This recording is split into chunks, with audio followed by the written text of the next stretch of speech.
പ്രധാനമന്ത്രി വസതിയിൽ വീണ്ടും നിർണായക കൂടിക്കാഴ്ചകൾ തുടങ്ങിയിരിക്കുന്നു. നേരത്തെ സൂചിപ്പിച്ച വാർത്തയുടെ വിശദാംശങ്ങളിലേക്ക് വിദേശകാര്യമന്ത്രി എസ് ജയശങ്കറും ദേശീയ സുരക്ഷാ ഉപദേഷ്ടാവ് അജിത് ഡോവലും ഈ കൂടിക്കാഴ്ചയുടെ ഭാഗമായി പങ്കെടുക്കുന്നുണ്ട്. ആർ അച്യുതൻ വിവരങ്ങളുമായി ഇപ്പോൾ ഡൽഹിയിൽ നിന്ന് ചേരുന്നു. അച്യുതൻ, വീണ്ടും നിർണായക ചർച്ചകൾ ആരംഭിച്ചിരിക്കുകയാണല്ലോ, എന്തൊക്കെയാണ് വിവരങ്ങൾ അച്യുതൻ?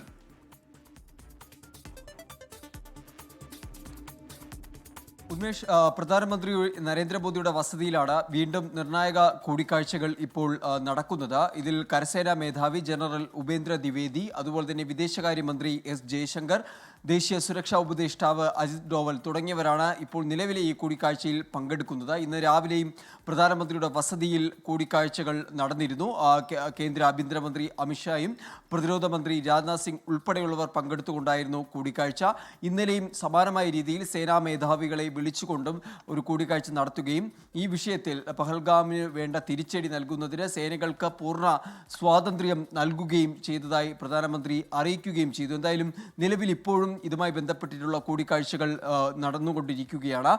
ഇതിൽ ഇന്ത്യ കൃത്യമായ ഒരു തിരിച്ചടി നൽകുമെന്ന റിപ്പോർട്ടുകൾ നിലനിൽക്കുന്ന ആ ഒരു പശ്ചാത്തലത്തിൽ കൂടിയാണ് നിർണായക കൂടിക്കാഴ്ചകൾ ഡൽഹി കേന്ദ്രീകരിച്ച ഇപ്പോഴും പുരോഗമിക്കുന്നത്. പക്ഷേ ഏത് തരത്തിലുള്ള മറുപടി ആയിരിക്കും ഇന്ത്യ നൽകുന്നത് എന്ന സംബന്ധിച്ചുള്ള വ്യക്തത ഈ ഘട്ടത്തിലും പുറത്തു വന്നിട്ടില്ല. ഏത് തരത്തിലായിരിക്കും സൈനിക നടപടികൾ ഉൾപ്പെടെ ഉണ്ടാകുന്നത് എന്ന സംബന്ധിച്ചുള്ള കാര്യങ്ങളിൽ വ്യക്തതയില്ല. അതെല്ലാം സേനയുടെ പൂർണ്ണമായി അവരുടെ സ്വാതന്ത്ര്യത്തിൽ വരുന്നതാണ്. അത് സേന തന്നെയായിരിക്കും ആ തീരുമാനങ്ങൾ കൈക്കൊള്ളുക.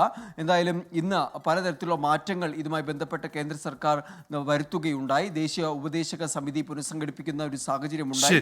അതിന്റെ ചെയർമാനായി മുൻ റോ മേധാവിയെ നിയമിക്കുകയും ചെയ്തു. അങ്ങനെ പലതരത്തിലുള്ള അഴിച്ചുപണികൾ ഇതുമായി ബന്ധപ്പെട്ട കേന്ദ്ര സർക്കാർ നടത്തുന്നു. ഒപ്പം തന്നെ കൃത്യമായ മറുപടി നൽകുവാനുള്ള കരുനീക്കങ്ങൾ അത് ഇതിനോടകം തന്നെ ആരംഭിച്ചിട്ടുണ്ട്. എന്തായാലും അതിനിടയിലാണ് ഇപ്പോൾ പ്രധാനമന്ത്രിയുടെ വസതിയിൽ നിർണായക യോഗങ്ങൾ വീണ്ടും ആരംഭിച്ചിരിക്കുന്ന. അച്യുതനാണ് ഡൽഹിയിൽ നിന്ന് വാർത്തയുടെ വിശദാംശങ്ങൾ നൽകിയത്.